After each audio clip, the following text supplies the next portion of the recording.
본 방송에서 제공하는 투자 정보는 투자 판단에 대한 조언입니다. 방송에서 제공하는 주식의 가치, 가격 상승 및 가격 하락에 대해서는 방송사에서 보장하지 않습니다.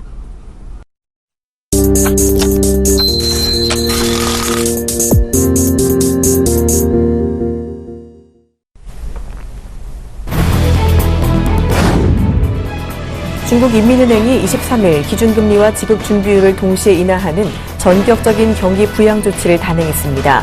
인민은행은 예금 대출 기준금리를 0.25%포인트씩 내렸고 시중은행 지급준비율도 0.5%포인트 낮췄습니다.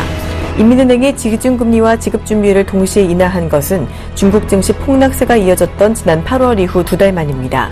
또 기준금리 인하는 지난해 11월 이후 6번째입니다. 지난 3분기 중국의 경제 성장률이 6.9%를 기록하며 올해 목표치인 7% 달성이 위협받자 적극적으로 경기 부양에 나선 것으로 해석되고 있습니다. 중국 국가통계국은 23일 9월 주택가격이 전월보다 0.2% 상승했다고 발표했습니다. 지난 8월 0.17% 상승보다 상승폭이 확대됐으며 5개월 연속 상승세를 이어간 것입니다. 작년 같은 기간과 비교하면 9월 주택가격은 2.0% 하락한 것으로 집계돼 8월 기록인 3.2% 하락보다 개선된 것으로 나타났습니다. 주택가격은 전년 대비로는 지난 9월부터 하락세를 보이고 있으며 낙폭은 최근 5개월간 지속적으로 줄어들고 있습니다. 미국의 IT 기업 3인방 알파벳과 MS, 아마존이 일제히 실적 호조를 발표했습니다. 구글의 지주회사인 알파벳은 온라인 광고 매출 증가에 힘입어 기대 이상의 3분기 실적을 내놨습니다. 순이익은 39억 8천만 달러로 작년 3분기에 27억 4천만 달러에 비해 45% 늘었습니다. 세계 최대 온라인 상거래 업체 아마존도 3분기 순이익 7,900만 달러를 기록했습니다. 이는 예상치를 훌쩍 넘는 수치입니다. MS 역시 3분기 순이익 46억 2천만 달러를 기록하며 기대 이상의 성적표를 공개했습니다. 이 같은 실적 발표로 23일 미국 나스닥 시장은 2%가 넘는 상승 랠리를 보였습니다. 미국의 제조업 활동이 달러 강세와 세계 수요 감소 역풍에도 5개월 만에 최고치를 경신하는 예상 밖의 개선세를 나타냈습니다. 23일 정보제공업체 마킷은 10월 미국 제조업 구매 관리자 지수 예비치가 전월에 53.1보다 높아진 54.0을 기록했다고 발표했습니다. 이는 월스트리트 저널 조사치 52.3을 상회한 것이며 지난 5월 이후 최고치를 보인 것입니다.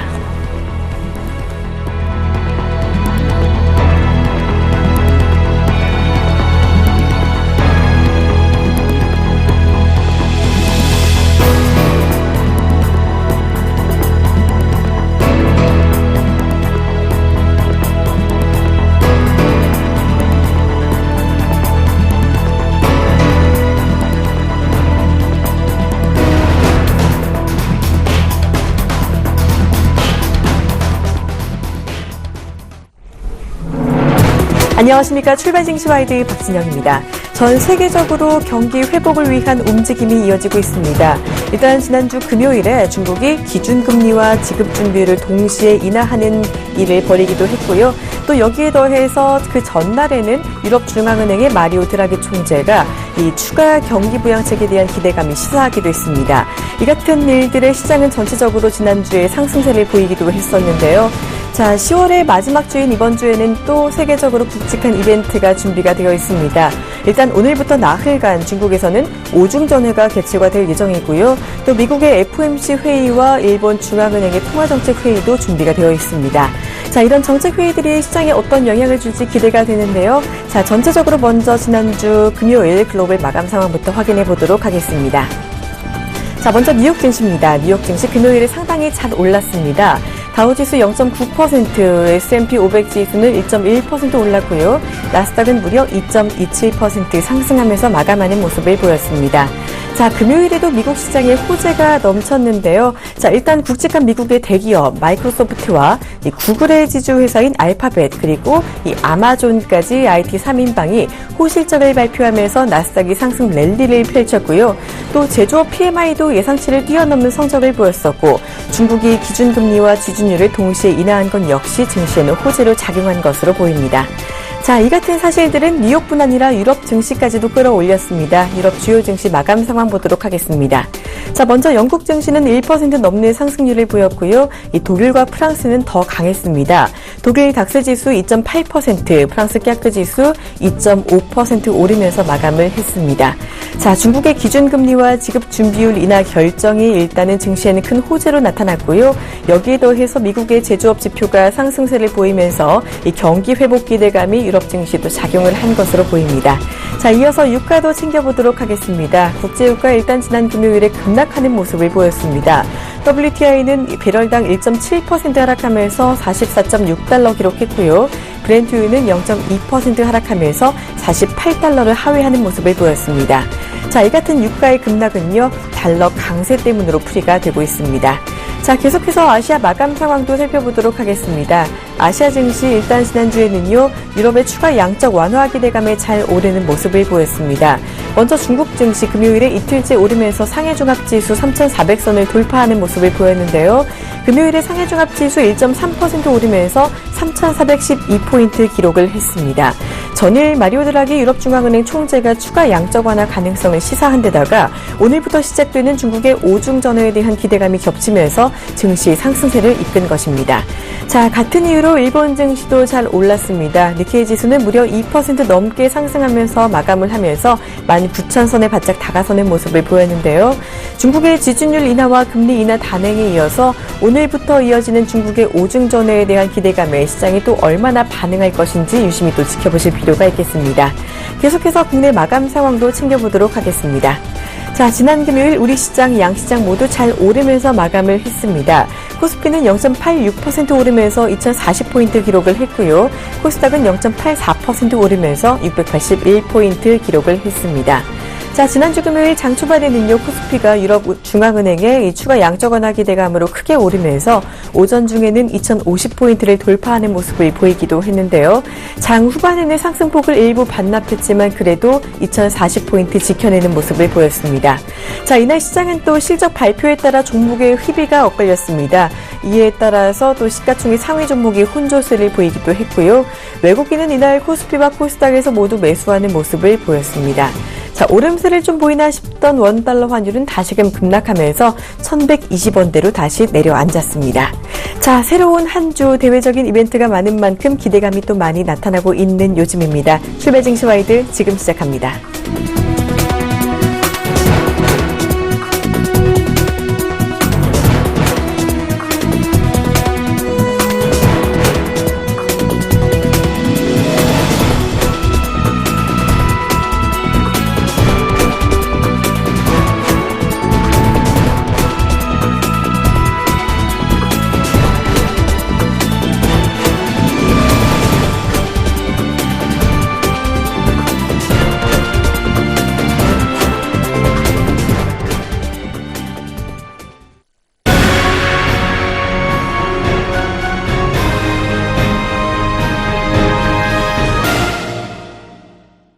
네, 오늘부터 29일까지 나흘간 중국에서 오중전회가 개최가 됩니다.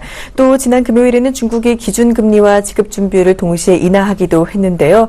자, 세계를 움직이는 중국이 또다시 움직이고 있습니다. 오늘부터 열리는 오중전회를 앞두고 자세히 관전 포인트 알아보는 시간 마련했습니다. 자, 중국 경제부문의 최고 전문가죠. 오늘은요, 이 미국 중국 산업경제연구소 조용찬 소장과 함께하도록 하겠습니다. 안녕하세요. 예, 안녕하십니까. 네, 안녕하세요. 중국 인민은행이 지난주 금요일에 일단 정책금리와 지급준비율을 인하를 했습니다. 지난 8월에 동시에 인하한 이후 약 2달 만인데요.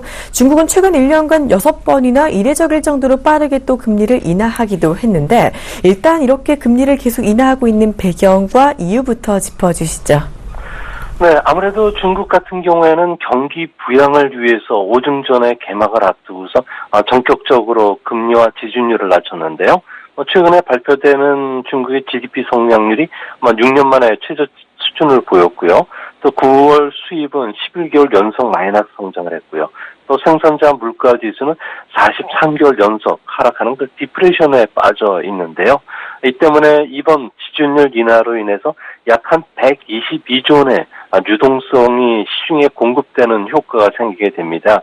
또 금리 인하는 16조 달러가 넘는 기업 부채라든지 매년 3,600조 원의 그 공공투자 조달 자금에 대한 부담을 줄여주기 때문에요.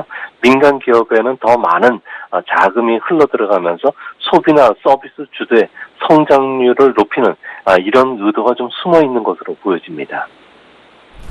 네, 유동성이 크게 공급된다는 점, 그리고 특히 민간 기업의 자금이 많이 흘러가면서 이 경기 활성화가 이루어질 수 있다는 점에서 조금 긍정적으로 평가가 되고 있는데요.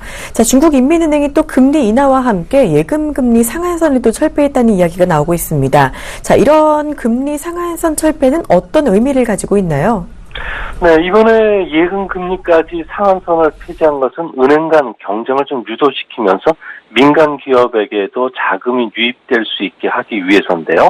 은행은 고객을 뺏기지 않기 위해서 예금 금리를 좀 올릴 것이고요.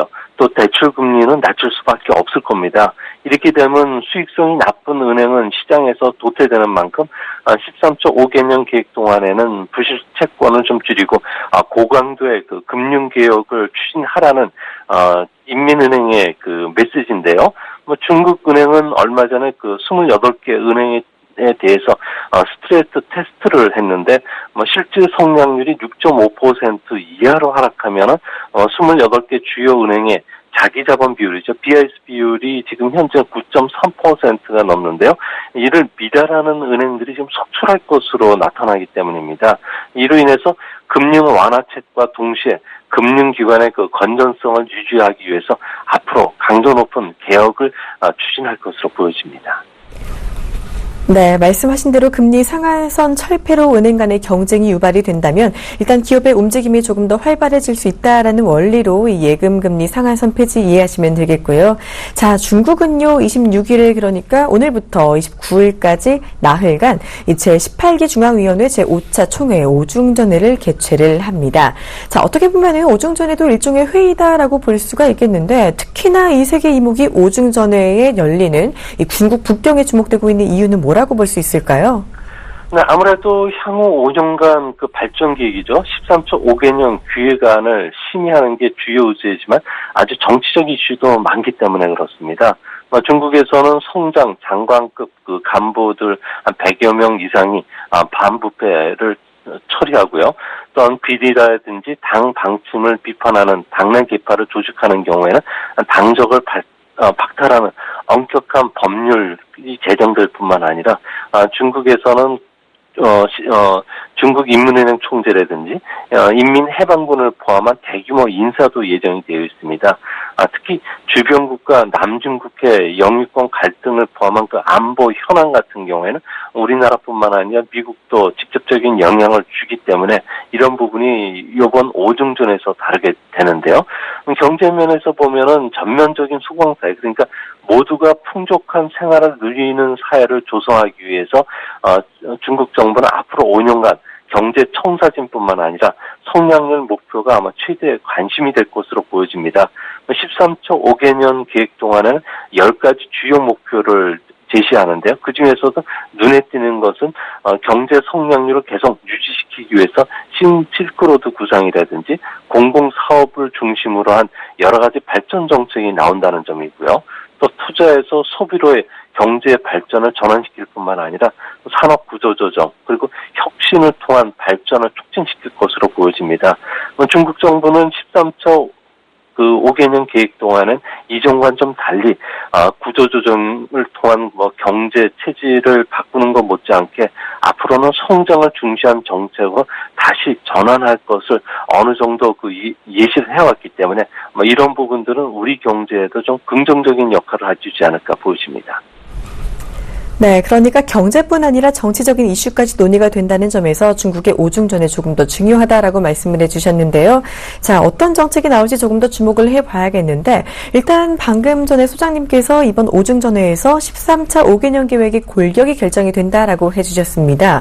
이 가장 눈에 띄는 성장 전략의 변화 그리고 새로운 트렌드를 꼽자라면 어떤 것을 꼽을 수가 있을까요? 네, 13조 5개년 계획에서는 4개 산업과 5개 테마가 부각이 되는데요. 4개 산업이라는 것은 중국 정부가 미디어 엔터테인먼트, 그리고 의약품, 군수산업, 환경보호와 신에너지를 집중적으로 육성시키겠다는 거고요.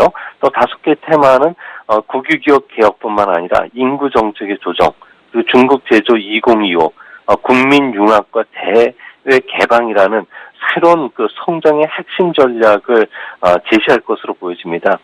새로운 트렌드는 아무래도 인터넷 플러스 전략을 통해서 기존의 전통 산업과 인터넷을 융합한 새로운 성장 산업을 키울 예정인데요. 중국에서는 네트워크 기술을 제약과 융합시켜서 생명공학 산업을 키울 예정으로 있습니다. 이로 인해서 유전자 칩을 개발하고요. 유전자 질병을 치료할 계획으로 알려졌는데요. 중국인들 한 7,000개 정도 유전자 질환을 갖고 있는데 매년 10개에서 한 50개 정도 유전자 그 치료 방법이 개발이 되고 있기 때문에 이런 부분들은 새로운 그 부가가치를 창출시켜 줄 것으로 보여지고요. 또한 제조업 기술과 네트워크를 좀 융합해서 사물 인터넷, 로봇, 가상현실과 증강현실을 구현하는 이런 사업을 진행을 하게 되는데요. 이렇게 되면은 지능형 교통 시스템이라든지 인공지능 산업은 1차적으로 발전할 가능성이 높기 때문에 아무래도 이거와 관련된 산업들은 좀 비약적으로 발전할 가능성이 높습니다. 마지막으로 서비스 산업과 융합을 통해서 아주 편리하고 저렴한 새로운 그 온라인 투 오프라인 비즈니스 그리고 B2C 비즈니스를 창출시켜줄 예정으로 있는데요. 중국은 현재 제조업을 대신해서 가장 많은 인력을 고용을 창출하는 게 이런 그 온라인 투 오프라인 에너지 B2C 산업이기 때문에 이런 산업들은 중국 정부가 사회 안정을 위해서 크게 키울 것으로 보여집니다. 중국은 원전을 비롯해서 에너지 절약, 환경 보호, 차세대 정보통신 기술 그리고 바이오 스마트 에너지, 신소재, 그리고 신에너지 자동차, 로봇 같은 산업에서 세계에서 가장 큰 시장으로 떠오르고 있기 때문에 바로 옆에 있는 우리나라 기업들까지도 중국의 이런 성장 그 전략 변화가 커다란 사업 기회로 다가올 것으로 보여집니다. 네, 아무래도 중국이 집중적으로 육성할 것이라고 좀 발표한 산업들 중요하게 보셔야겠는데요. 이 4개의 산업이라고 하면은 미디어 인터넷과 의약품 그리고 군수산업, 환경보호와 신에너지를 말씀을 해주셨습니다. 이 부분 조금 더 지켜보실 필요가 있겠고요. 또 중국의 3분기 경제 지표를 보면은 제조업의 하락 압력이 강하고 또 수입도 큰 폭으로 감소하는 등 조금 불안한 모습을 아직까지는 숨길 수가 없습니다.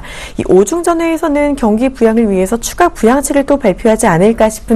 어떤 이야기들이 구체적으로 나올 수 있을까요? 네, 그 주요 경제 예측기관들에 따르면은 내년도 중국의 GDP 성장률은 6.5에서 한 6.8%로 예상을 하고 있는데요. 아무래도 내년도에는 과잉 생산 시설 감축이라든지 국유기업 기업이 190개 내년에 추진할 개혁 중에서 가장 1순위입니다.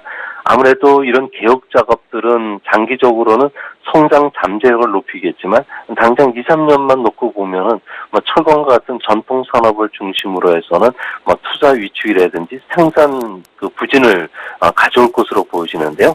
이 때문에 과잉 생산 그 시설 퇴출이 더디게 진행되고 있는 철강이라든지 시멘트, 판유리와 같은 전통 산업은 생산을 억제하고 그리고 환경 보호 투자에 대해서는 투자 감세 조치를 발표해서 앞으로 그 중국 정부가 이런 부분에서 강하게 추진한다는 걸 보여줄 것으로 보여지고요. 또 앞으로 2조 위엔 규모로 커지는 민자 합작 사업에 대한 프로젝트들도 본격적으로 어떤 산업은 허용하는 거에 대해서 발표를 할 것으로 보여지고요. 또 국유기업 개혁뿐만 아니라 제조업의 고부가가치와 그리고 자유무역 시험구를 좀 본격적으로 추진하면서 1대1로 사업도 강화될 것으로 보여집니다. 이렇게 되면은 아무래도 중국은 그 경기 경착륙이 좀 그 자연스럽게 진행될 가능성이 높은데요. 특히 유럽 중앙은행이 22일 날 새로운 그 금융 완화 수단을 검토하고 있다고 밝혔던 만큼 내년 초에는 아무래도 인민은행이 추가적인 금융 완화를 또 내놓을 것으로 보여집니다. 네, 과잉 생산 설비 감축과 국유 기업 개혁이 큰 골자다라는 이야기 해주시면서 자세한 이야기까지 들어봤습니다. 또 조 소장님께서는요, 중국이 투자에서 소비로 성장 모델을 전환시키는 정책을 발표한다라고 여러 번 언급을 좀 해주셨는데 그렇다면 구체적으로 소비 그리고 서비스 시장을 이끌어갈 새로운 산업하면 어떤 것들이 있을까요? 네, 이번 13초 5개년 계획 동안에 중국 정부 입장에서는 사회보장 시스템을 좀 완비를 좀 시켜서요. 의료보험의 그 보장 수준을 끌어올릴 계획으로 있는데요. 이렇게 되면은 소비 환경이 개선이 되면서 중국 소비자들의 씀씀이가 좀 더 열릴 것으로 보여집니다. 또한 이런 소비 안전을 위해서 불법 행위를 좀 엄벌을 한다든지, 그리고 현대적인 물류 시스템인 콜드체인망을 좀 본격적으로 가동을 시킬 것으로 보여지는데요. 이 때문에 앞으로 다양한 산업들에서 우리가 생각했던 것보다 더 빠른 성장을 이루어질 것으로 보여집니다. 중국 같은 경우에는 모바일 인터넷이라든지 3월 인터넷과 관련된 그 정보 소비를 확대해서 온라인 쇼핑이나 원격 진료, 빅데이터를 응용한 산업들을 키울 것으로 보여지고요. 또 친환경 소비를 촉진하고 에너지 절약 그 제품을 보급을 확대시킬 예정이 있는데요. 이렇게 되면 세계에서 가장 큰 친환경 그 에너지 자동차뿐만 아니라 그리고 차량용 그 배터리 충전 시설이 중국 전역에 건설이 될 것으로 보여집니다. 이거와 관련된 배터리를 만드는 회사라든지 친환경 부품을 만드는 우리 기업들도 수혜가 될 것으로 보여지고요. 이뿐만 아니라 서민주택 건설 강화, 그리고 관광 레저 소비를 고도화시키는 작업들을 하기 때문에 우리나라 관광 산업에도 직접적인 영향을 미칠 것으로 보여지고요. 특히 민간 자본이 양로 서비스라든지 민간 병원을 도입해서 차별에 대한 그 서비스를 제공할 예정으로 있는데요. 이 때문에 우리나라의 그 민간 병원 서비스뿐만 아니라 제약회사도 중국 시장에 본격적으로 진출할 수 있는 기회가 마련될 것으로 보여집니다. 이렇게 되면은 중국은 앞으로 3차 산업을 중심으로 한 그 발전, 그리고 3차 산업이 2차 산업보다도 월등히 많은 고용을 창출시켜줄 것으로 보여지기 때문에 중국의 이런 변화는 우리나라 산업에도 질적으로나 양적으로나 크게 성장하는 기회가 되지 않을까 보여집니다. 네, 무엇보다도 소비 분야의 성장이 우리의 예상보다도 빠를 거다라고 예측을 해주셨습니다. 자, 계속 강조되는 분야죠. 인터넷과 친환경 소비에 더해서 주택건설과 관광업 그리고 민영병원까지 여러 가지 산업을 5년간 중점적으로 조금 키울 예정이다라고 해주셨고요. 자, 그렇다면 이렇게 3차 산업 중에서 가장 성장성이 뛰어난 산업으로는 무엇을 꼽을 수가 있을까요? 네, 아무래도 지금 그 서비스장 개방이 아주 빨라지고 있는 부분이 미디어 엔터테인먼트 쪽입니다. 이뿐만 아니라 스포츠 소비라든지 헬스케어, 식품 시장 같은 경우에는 우리 시장이 아주 직접적인 발전을 촉진시킬 것으로 보여지는데요. 중국은 체육산업 규모가 GDP에서 차지하는 비중이 0.63%에 불과합니다. 미국의 그 3%에 크게 못 미치는데요. 이 때문에 2025년까지는 체육산업을 한 7조 위에 선진국 수준인 GDP의 한 2% 수준까지 끌어올릴 예정으로 있다고 합니다. 앞으로 중국은 월드컵 대회를 유치시킨다든지 50건의 그 축구 종합 계획을 지금 발표를 했는데요.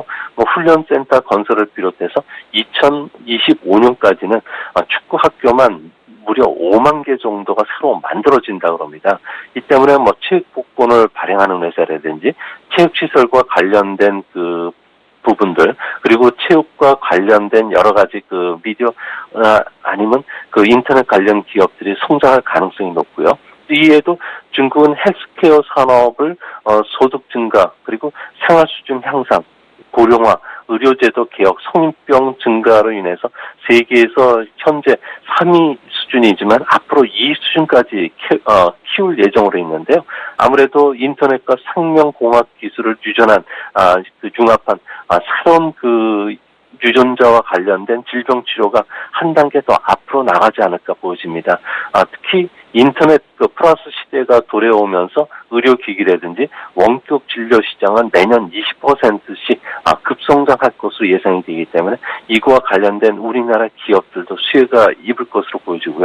특히 중국은 식품 시장을 현대화시키기 위해서 물류 유통망을 콜드체인을 보급시키는 그 확대 전략을 쓰게 되는데, 이렇게 되면 식품 손실이 낮아지면서 식품 안전이 좀 높아지게 됩니다. 이렇게 되면 소매라든지 물류, 음식 산업이 크게 성장하게 되는데요. 중국은 콜드체인 시장 규모가 올해 4조 유엔 정도 규모지만 이용률은 20%에 못 미친다고 합니다. 선진국 수준인 그 90% 수준까지 앞으로 계속 끌어올리기 때문에 냉동이나 냉동 차량이 증가하고 현대화된 창고가 늘어나면은 신선 식품이라든지 냉장 우유, 웰빙형 식품 보급이 늘어나기 때문에 중국에 진출한 우리나라 식당 프랜차이라든지 제과 제빵업체 그리고 우유미, 낙농 제품들 같은 경우에는 한중 FDA 체결로 인해서 한층 더 중국 진출에 탄력을 받을 것으로 보여집니다. 네, 그러니까 미디어와 엔터테인먼트와 헬스케어, 식품시장 산업의 발전까지 가장 유명하다라고 뽑아주신 만큼 이 국내에도 이런 관련 산업들에 대해 보다 눈여겨보실 필요가 있겠습니다. 자, 이렇게 중국의 오중전회에서 논의될 여러 가지 산업 이야기 아주 자세히 들어봤습니다. 관전 포인트를 확실히 들어본 만큼 오중전회를 바라볼 수 있는 눈이 조금 더 밝아진 것 같은데요. 자, 지금까지 중국의 오중전회 관전 포인트에 대해 미중산업경제연구소 조용찬 소장님과 함께 자세히 알아봤습니다. 고맙습니다. 예, 감사합니다.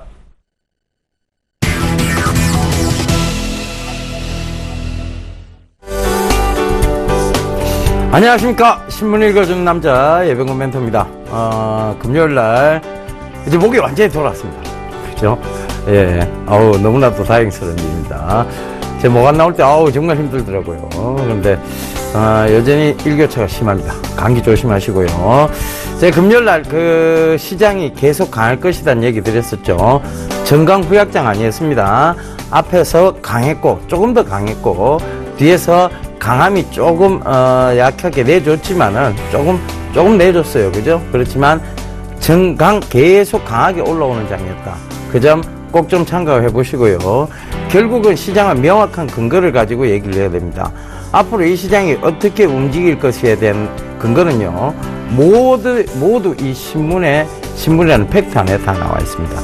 그래서 지금도 마찬가지예요. 만약 여러분들이 정강후약을 예상하고 그러니까 바로 그걸 팔았다라면 오전 시초가에 여러분들이 매도를 했더라면 너무나 더 아까운 상황이었고, 또 그 다음에 아마 오후장에 매도를 하셨더라도 지금 주말이 지나고 난 다음에서의 지금이 어떤 모습이 또 굉장히 좋아 보입니다. 왜?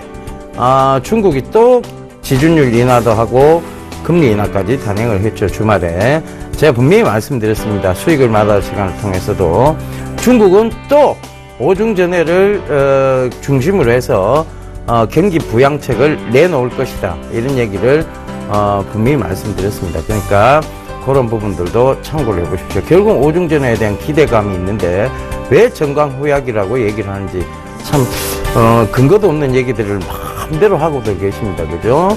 이거 안 좋습니다. 그죠? 우리는 철저한 분석에 의해서 여러분들 시장을 바라보는 조금 더 객관적으로 시장을 바라보는 그런 눈이 필요하리라 생각이 됩니다. 그런 눈은요, 다른 데 있지 않습니다. 바로 신문이 여러분들의 눈을 그런 눈으로 바꿔줄 겁니다. 자, 오늘도 읽어보자고요. 자, 더 월스트리트 저널입니다. 이거 디 월스트리트 저널입니다.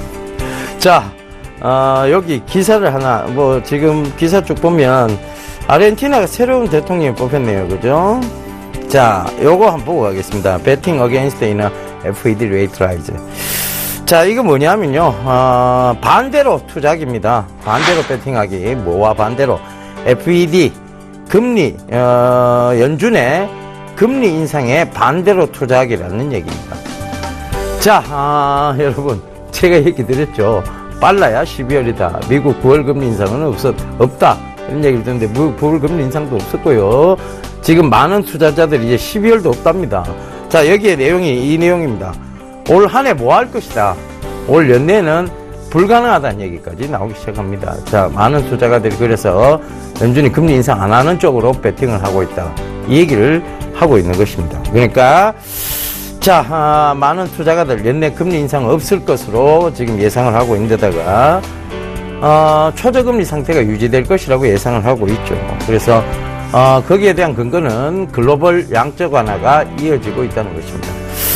자, 유럽이 최근에 경기 부양책에 강한 의지를 보였습니다. ECB, 즉 유럽 센트럴 뱅크의 마리오 드라기 총재가 강한 경기 부양 의지를 보였고, 거기에 연이어 지금 중국에서 또 오중전회를 앞두고 지준율 인하, 금리 인하까지 또 단행하는 모습입니다. 그들은 어떻게든 경제 성장률 7%대를 맞춰 나가고는 싶은 모양입니다. 그러니까 그런 부분들이 시장에서 결국은 부양책을 내놓을 수밖에 없는, 제가 그랬잖아요. 안 좋으면 반대급부도 생각을 하셔야 된다고.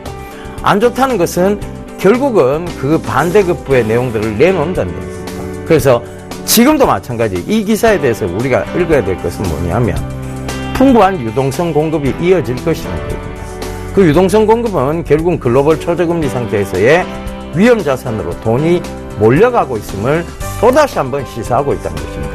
그래서 여러분들은 조금 더 안심하고 투자하시라. 제가 얘기 드렸죠. 2년간은 큰 리스크가 없다. 즉 대한민국의 대선이 끝나기 전까지는 큰 리스크는 없다라고 분명히 말씀드렸습니다. 그러니까 거기에 대해서 여러분들 조금 더 편안하게 너무 짧게 끊어놓고 보니까 불안하시는 거예요. 길게 봅시다. 길게 어차피 시장은 길어요. 인생도 길고요. 시장도 깁니다. 그렇게 보시면 되겠습니다. 자, 다음 국내 최대 경제지표 서울경제신문이죠. 바로 살펴보도록 하겠습니다. 개요지였습니다.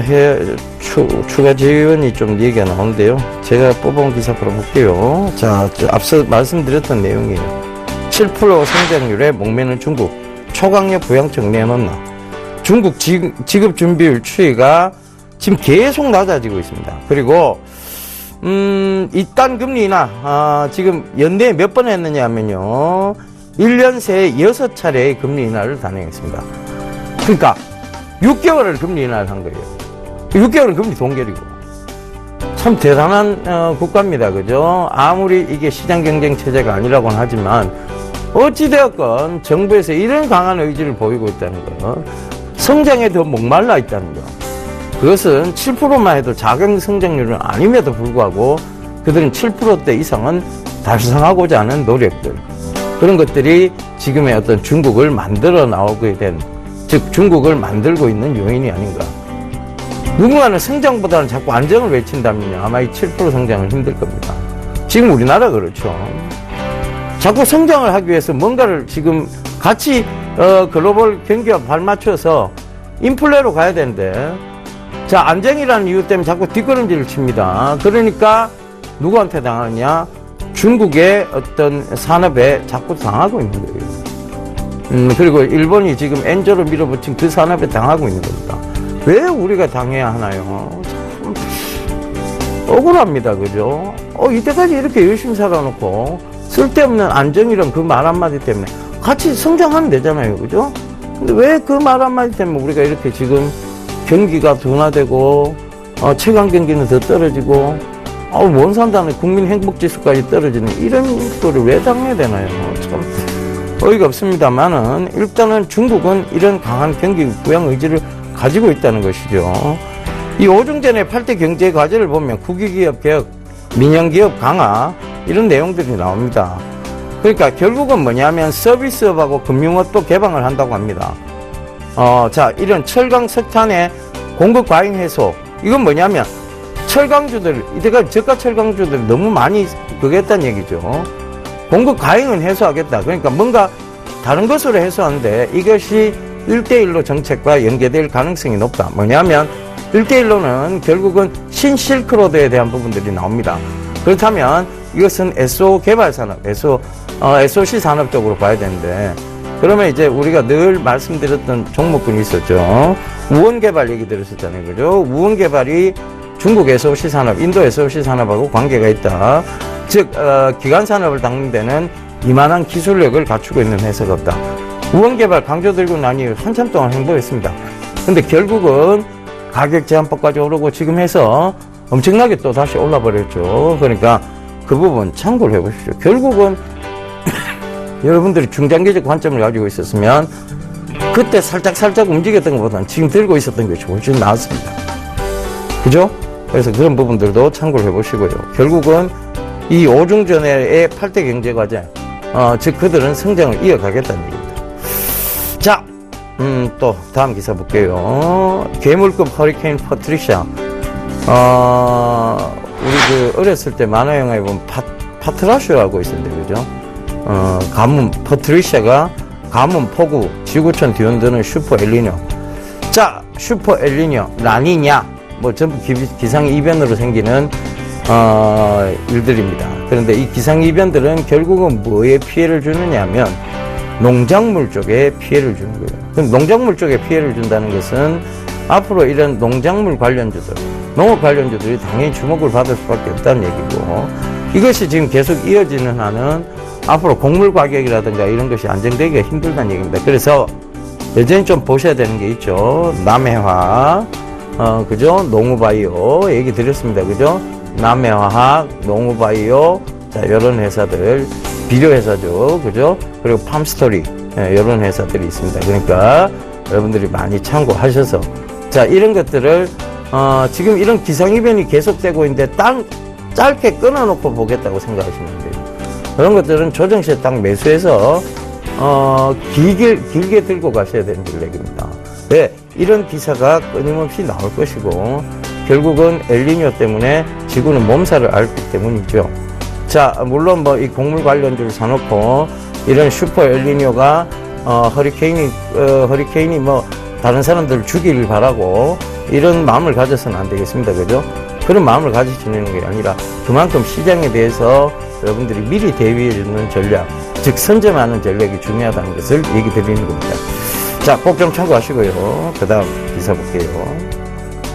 전기차 배터리 630억 불 주도권 잡기, 삼성, LG, 중국 추격 다 돌려라. 결국은 이 전기차 시장에 대해서 이렇게 한다는 거, 얘기 나온다는 건 뭐냐 하면, 이 시장이 계속 커지고 있다는 것을 의미합니다. 전 세계 2차 전지 시장 규모가 계속 커지고 있다는 거, 거기에다가 더군다나, 지금 중국 공해 문제 때문에 굉장히 골머리를 앓고 있는 중국 정부가 드디어 이제 전기차 세제 지원에 대한 명확한 라인업들을 지금 잡아갈 시기라는 거. 그러니까, 탄소 배출권에 대한 규제 강화에 대한 부분에서, 중국은 이제 산업적인 측면에서 전기차, 그리고 그 샤오미가 인수한, 쉐그웨이라는 회사 있잖아요. 그죠? 전동 오토바이, 뭐, 전동 자전거, 이런 쪽에, 전기 자전거, 이런 쪽에서 오히려, 앞으로 이들은 더욱더, 박차를 가할 수 있다는 얘기입니다. 그 전기 자전거도요, 제가 그때, 수익을 받아서 제가 한번 타고 나왔었는데, 그 LG화학 배터리예요. 그러니까, 그런 부분도 참고를 해보십시오. 결국은 계속 성장하고 커져가고 있는 시장이라는 것이죠.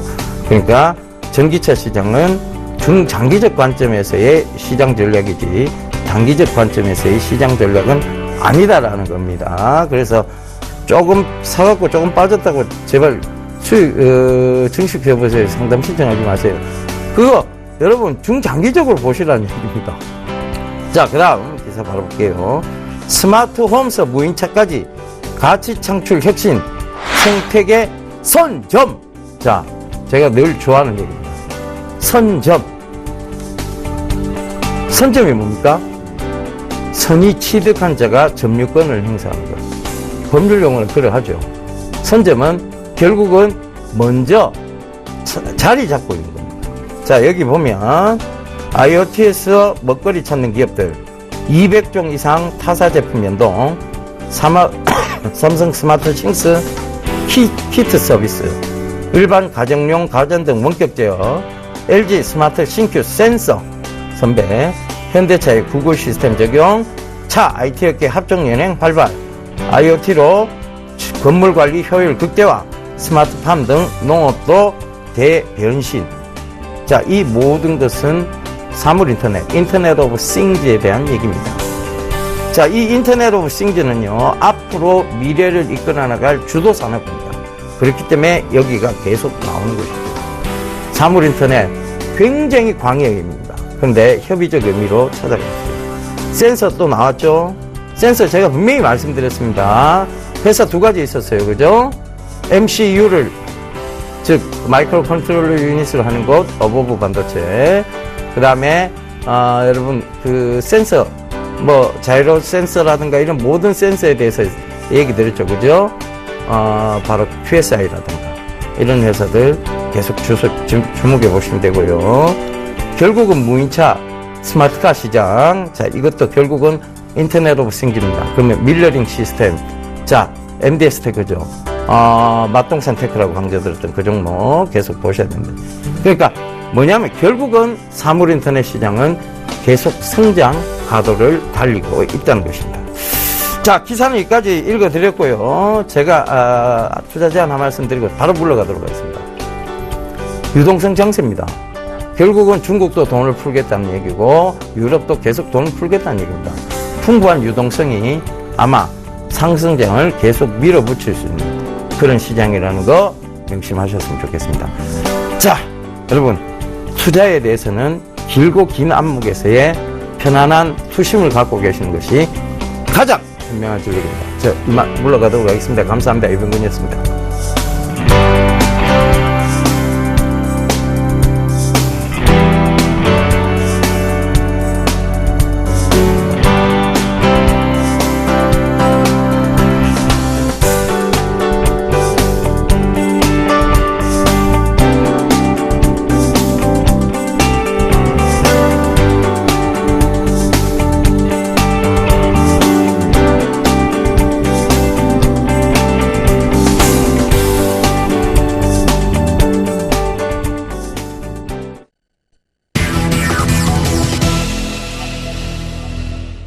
본 방송에서 제공하는 투자 정보는 투자 판단에 대한 조언입니다. 해당 주식의 가치나 수익률에 대해서는 보장하지 않습니다. 자, 지금 이 시간 국내 시황의 대가와 함께 국내 시장 전략 알아보는 시간이죠. 오늘은 아드나 투자자문 신승용 대표와 함께합니다. 안녕하세요. 네, 안녕하십니까. 네, 지난 금요일에 우리 양시장 모두 0.8%대 상승세를 보였습니다. 이 대외적인 경기 부양 기대감에 오름세를 보였는데 이 전체적으로는 또 안을 보면 신적에 따라 희비가 엇갈리는 모습을 보인 것 같아요. 우리 금요일 시장 전체적인 리뷰부터 부탁드릴게요. 예, 일단 지난주 좀 돌아보면 금요일도 마찬가지가 되겠습니다만은 전체적으로 일단 두 가지 정도 요약이 될 듯합니다. 어닝과 관련된 실적과 관련된 쇼크가 나타난 기업 그리고 실적과 관련된 서프라이즈가 나타난 기업 제각각 종목별로 좀 희비가 교차하는 실적 발표되는 부분별로 희비가 교차하는 그런 부분들 있었다.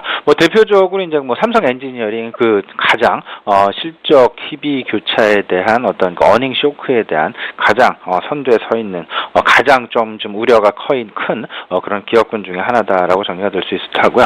아울러서 이제 그 시장 내 실적은 실적 하지만 이제 그 유동성 확대 정책, 유동성 지속 정책이 이제 각 국가별로 특히나 이제 지난주 우리 시장을 강하게 이끌었던 두 가지 배경이 있었습니다. 첫 번째는 이제 그 ECB에서의 양적 완화 정책을 계속 이제 지속하겠다라는 그런 어떤 그 발표 그리고 정책 결정 부분 그리고 아울러서 이제 그 중국 경기 부양에 대한 기대감 물론 이제 그 유동성 확대로 그 결과가 드러나긴 했습니다만은 일단 그 부분들 그 두 가지 유동성이 지속된다라는 거, 유동성이 더 확대 보급된다라는 그런 시장 내 기대감 부분들이 작용을 하면서 시장 전체로는 상승 마감하는 그런 모습을 보였었다 정리가 됩니다.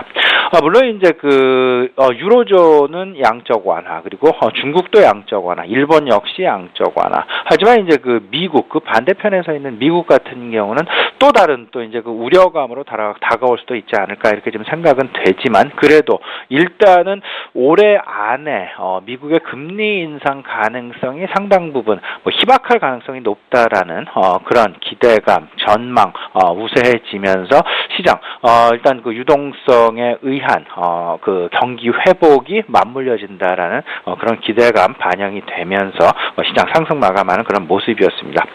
여기에 이제 그 안타까운 우리 입장에서는 좀 안타까운 소식이 되겠습니다만은 환율, 원화 환율이 조금 최근 들어서 이제 계속 지속적인 그 강세를 보인다라는 것. 특히나 이제 그 목요일 같은 경우는 다시금 원화 약세 쪽으로 시장 방향을 잡아가는 듯 했습니다만은 금요일 날 다시금 원화 강세 나타나면서 지난 주말 기준으로 해서 1124원 7원으로 마감을 했다라는 것.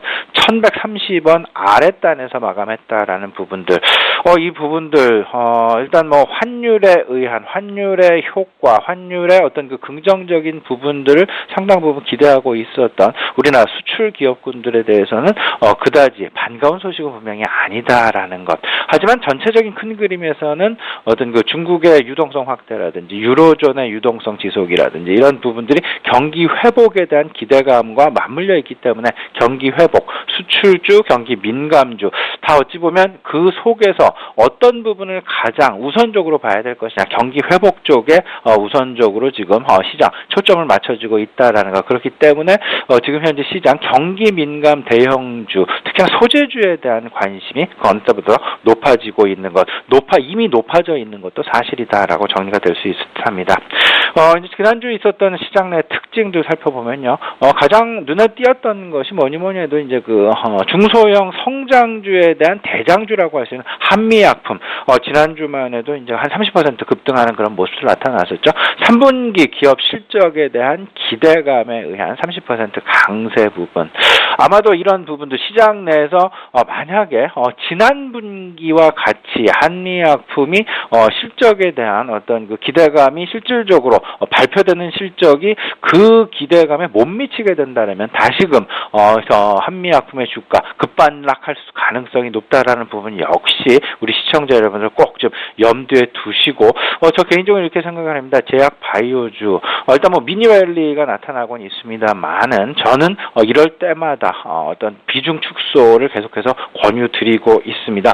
꼭 이제 그 실적별로 분명히 차별화될 수밖에 없다라는 것. 지난 2분기 때를 돌이켜 본다라면 바이오주들 이제 옥석들이 점점 가려지면서 그런 그 실적에 의해서 희비가 교체되는 부분들, 저 바이오 제약 쪽에서 많이 나타나고 있다는 것. 지금 현재 제약 바이오의 주가의 어떤 그 상승 부분, 이런 부분들도 단순하게 막연한 어떤 그 기대감일 가능성도 분명히 배제할 수 없다라는 부분들 꼭 좀 머리에 새기시고 시장 대응하셨으면 좋겠다는 말씀드리겠습니다. 지난주에 눈에 띄었던 업종군들, 종목군들, LG전자그룹주가 이제 그 눈에 띄었던 그런 종목군이 아니었나 이렇게 생각이 됩니다. LG전자 15%, LG이노텍 역시 15%의 상승 나타났습니다. GM의 어떤 그 구동장치를 비롯한 자동차 부품 공급을 한다라는 그런 소식 전해지면서 크게 LG전자와 LG이노텍 시장 내 어떤 그 반향을 일으키는 그런 모습 나타났었고요.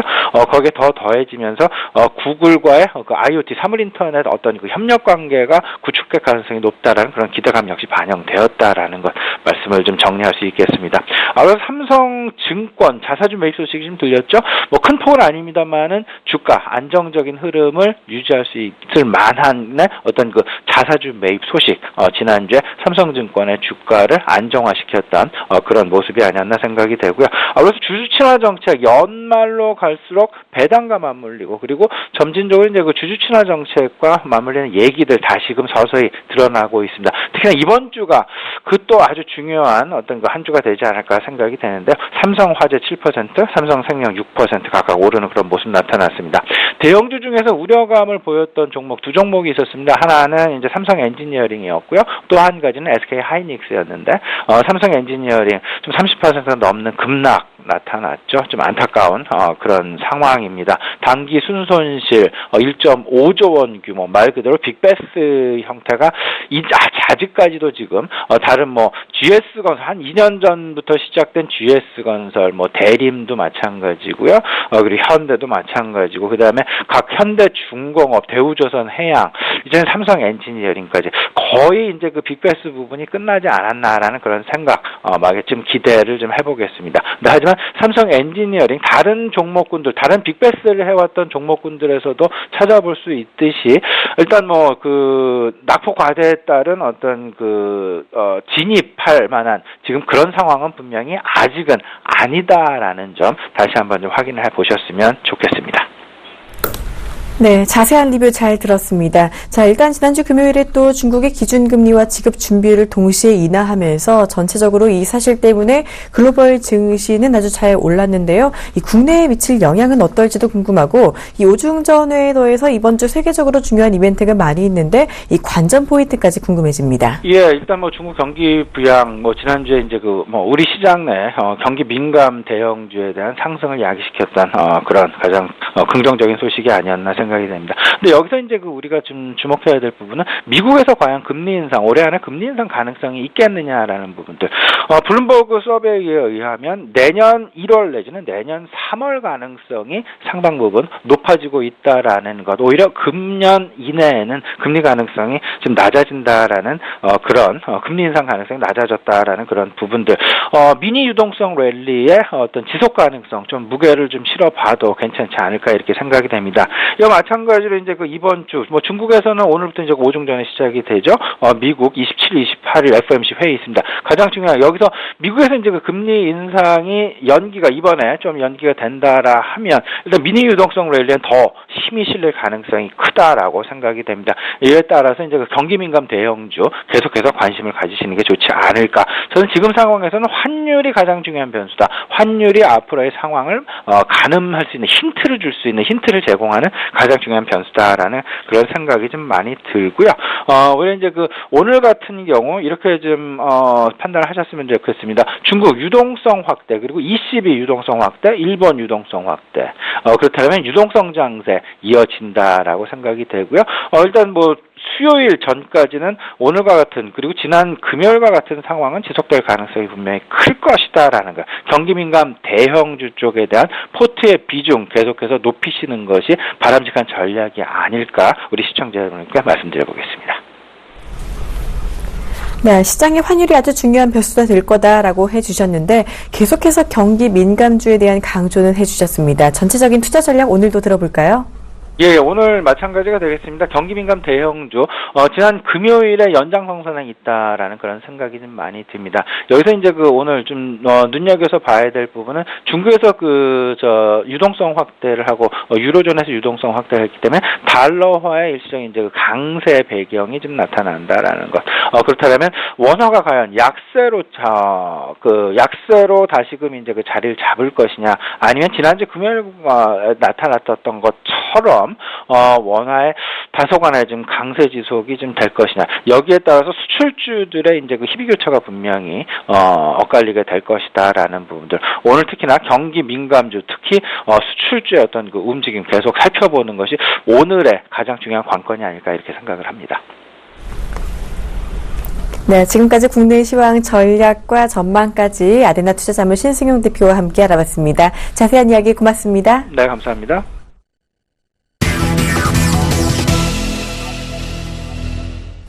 네, 지금 이 시간 이드코의 성악가 팩토리 시즌2 시간입니다. 오늘도 여의도에 계시는 샘플러스 이드코 멘토 만나봅니다. 안녕하세요. 반갑습니다. 네, 멘토님 일단 지난 주말에 강연회에 굉장히 성황리에 이루어졌다라는 이야기가 아주 소문이 자자합니다. 정말 많은 분들이 오셨다라고 전해드렸는데요. 소감이 어떤지 일단 궁금하고요. 또 그동안 꾸준히 말씀을 해주셨던 제약바이오 대장주 한미약품이 이 금요일에는 14% 넘게 오르면서 50만 원에 바짝 다가섰습니다. 자, 정말 대단하죠. 오늘 전략도 궁금해지는데 자세히 말씀 부탁드릴게요. 네, 이번 강연회 때 정말, 많은 분들이 부산, 대구, 강연회에 오셔가지고, 정말 성황리에 마치게 돼서, 너무나 좀 기분이 좋고, 특히나 부산에서는 정말 제가 인지도가 독보적인 것 같아요. 강연장이 완전히 꽉 차갖고, 서서도 강의를 들으신 분들이 어마어마하게 많으셨기 때문에, 이 자리를 빌어서, 너무나 감사의 말씀을 드린다라고 말씀 좀 드리도록 하겠고요. 다만 조금 안타까웠던 점은 제가 작년 이맘때에 부산대구 강연회를 가서 정말 좀 많은 이야기들을 해드렸고 도움을 좀 드렸다라고 좀 생각을 했었는데 거의 대부분의 우리 시청자분들 강연장에 오신 분들께서 우리 상한가 팩토리에서 나오는 종목으로 수익을 내고 다른 쪽에 가져갔고 아장나신 분들이 굉장히 좀 많으셨기 때문에 이번에는 그런 분들 집중적으로 제가 좀 상담을 좀 받았었는데 수많은 분들이 좀 참여를 해주셔갖고 정말 우리 상한가 팩토리에서 서울경제에서는 정말 독보적이구나 이런 정말 피부로 느꼈었던 그런 상황이었다라고 좀 말씀을 드리도록 하겠고요. 자, 그럼 이제 강연회 때는 말씀드렸지만 계속적으로 말씀드렸던 지수 2040포인트에 대한 안착을 드디어 했습니다. 10월 달에 지속적으로 2040포인트 돌파를 했지만은 강하게 안착하지는 못하는 그런 상황. 자, 일단 이번 사실 이제 2040포인트를 금요일날 이제 안착하는 걸 보고서 어느 정도 향후 방향성에 대해서 예측할 수 있는 그런 상황으로 들어올 수 있는 그런 구간으로 온 그런 상황이지 않나 싶습니다. 자, 다만 조금은 아쉬운 점은 역시나 지난주 금요일에 지수가 2054포인트까지 올라온 그런 상황이었지만은 매물대가 여전히 많게 되면서 정강 후약의 패턴, 10월 달에 지속적으로 나왔던 정강 후약의 패턴이 지금까지도 나오고 있는 그런 상황에서 종가에는 또다시 캔들 자체가 음봉전환했죠. 음봉전환을 했기 때문에 그 부분들이 있어서 자, 이번 주 한 주는 오늘 같은 경우 자, 상승 구간으로 진입 가능하겠습니다. 자, 오늘 같은 경우에는 상승 구간으로 좀 진입 가능하겠지만은 서서히 이제 1800포인트부터 지금 거의 100포인트, 150포인트 넘게 지금 상승이 좀 나온 그런 구간이기 때문에 점진적으로 차익 실현 매물들이 나올 수가 있는 어떤 그런 구간이다라고 볼 수가 있기 때문에 상승하는 종목들 급하게 따라잡는 구간은 아니다라고 볼 수가 있기 때문에 지속적으로 재료가 있고 바닥권에 있는 종목들 집중적으로 관리를 하시는 전략이 중요한 그런 부분이지 않나 싶습니다. 자, 코스닥 지수 한번 살펴봐야겠죠. 그동안의 코스닥 지수. 코스닥 종목은 뭐 아니지만은 제약바이오가 가기 위해서는 시가총액 상위 종목 셀트리온이 아니라 한미약품이다. 라고 좀 수십 차례 강조를 좀 드렸습니다. 자, 한미약품, 그러면서 이제 45만 원대에 대한 강력한 돌파가 나올 때 상승 구간의 클라이막스가 나올 수 있다라고 좀 말씀드렸던 부분들 기억을 하실 겁니다. 자, 근데 이제 한미약품이 지난주 금요일에 엄청난 상승이 바닥권에서 나오고 있는 모습들, 상승의 연속성을 가지고 주가의 흐름들 나오고 있는, 좋아지고 있는 그런 상황에서 49만 5천 원까지 14% 정도 상승세가 좀 나온 그런 모습이기 때문에, 자, 역시나 그에 대한 부분들을 맞게 이번 제약바이오 섹터의 반등적인 부분들, 사실 지난번에도 좀 말씀드렸지만은, 이번에 제약바이오 섹터가 기술적 반등일지, 아니면 상승의 연속성을 가지고 올라갈지가 상당히 중요한 그런 구간으로 들어온 그런 상황이 되겠습니다. 자, 그래서 이번에 코스닥 지수 지속적으로 강조를 드렸던 저항벽이 되겠죠. 자, 코스닥 지수 계속 말씀을 좀 드렸습니다. 61선에 대한 안착하는 흐름들, 즉 저항이 지지로 전환되는 과정들이 나와야 어느 정도 슈팅이 한번 나올 수가 있는 그런 구간이기 때문에 저항으로 작용하고 있는 686포인트, 이번에 상승 때 반드시 돌파가 좀 나와줘야 되는, 갭상승으로 돌파 나와준다면 더욱더 좋은 그런 구간이다라는 점 또한 상당히 좀 중요한 부분들이지 않나 싶습니다. 자, 그래서 이번에 중국이 지준율 인하를 좀 하게 되면서 26일에 이제 중국의 오중전회가 좀 시작이 되죠. 결국에는 결국에는 경제정책에 대해서 다시 한번 이야기가 나올 가능성이 큰 그런 상황인데, 제가 지난번에도 꾸준히 말씀 좀 드렸지만은, 중국이 경제 상황이 안 좋다라고 해서 상해 종합증시가 급락하는 그런 모습이었지만은, 중국도 미국처럼 양적 완화 같은 그런 경기 부양책을 반드시 쓸 것이다 라고 좀 말씀드렸는데, 중국 증시 역시나 예상대로 경기 부양책을 쓸 것이다. 그리고 쓰면 실제로 안 좋았던 경기가 그에 대한 기대감으로 인해서 좋아질 것이다라는 그런 기대를 해볼 수가 있기 때문에 중국 증시 분명히 지금 관에서는 매수다. 그리고 점진적 박스권 돌파형이다라고 말씀 좀 드렸습니다. 자, 해서 이번에 결국에는 중국이 지준율을 했고 오중전회가 시작이 돼서 추가적인 이제 경기 부양책들이 나올 수 있는 그런 상황이다라고 했을 때 중국 관련된 섹터들, 종목들, 그동안 이제 급락을 했던 특히나 이제 뭐 삼성 LNS 같은 종목들, 재료에 목마른 종목들은 한 번쯤 조정 후에 상승도 나올 수 있을 만한 그런 상황들이지 않나 싶습니다.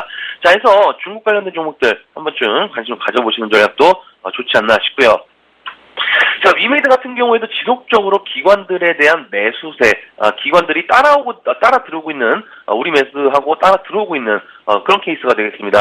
자, 일단은, 위메이드 같은 경우, 기관들의 매수세가 금요일에도 금융투자 쪽에서 매수세가 들어오게 되면서 어느 정도 상승하는 그런 모습이었는데, 자, 이번에 11월 달에 부산에서, 게임 박람회, 지스타가 좀 시작을 합니다. 현재 왕패대결이라는 게임과 열혈전기, 요쪽 게임이 상당히 좀 주목을 받고 있는 그런 상황에서 어느 정도 지스타에서도 흥행에 대한 주목을 받을 수가 있는 그런 상황이기 때문에 지속적인 매수세, 관심권 지켜봐야 되는 그런 상황이지 않나 싶고요. 자, 그래서 이제 코스피 지수는 이번에 상승 후에 어느 정도 점진적으로 차익 실현 매물들 조금씩 나올 수 있다라고 좀 생각하고 있기 때문에, 자, 오늘은 중국 관련된 종목들 한번 살펴보시고, 자, 제약바이오 섹터 중에서는 오늘 한미약품이 사실 이제 불공정거래 관련돼서 조사설이 있죠. 조사설이 있겠지만은 전체적인 섹터는 흔들리지 않을 것이라는 점. 그래서 일단 오늘 같은 경우 부강약품 같은 종목도 한번 눈여겨보시는 전략으로 말씀드리면서 이번 한 주도 화이팅 하시는 한 주 되시기를 바라겠습니다. 오늘 스타트 팩토리는 여기까지입니다. 고맙습니다. 네, 오늘 중국 관련주 살펴보자라고 하시면서 제약바이오 쪽에는 부강약품을 새로 또 제시를 해주셨네요. 자, 지금까지 샘플러스 이드코 멘토와 함께 시장 대처법 자세히 알아봤습니다. 자, 출발 싱시와이드 1부는 여기서 마무리하도록 하겠습니다. 저는 잠시 후 2부로 돌아오겠습니다. 고맙습니다.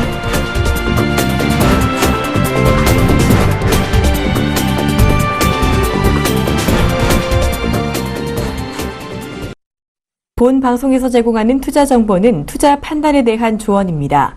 방송에서 제공하는 주식의 가치, 가격 상승 및 가격 하락에 대해서는 방송사에서 보장하지 않습니다.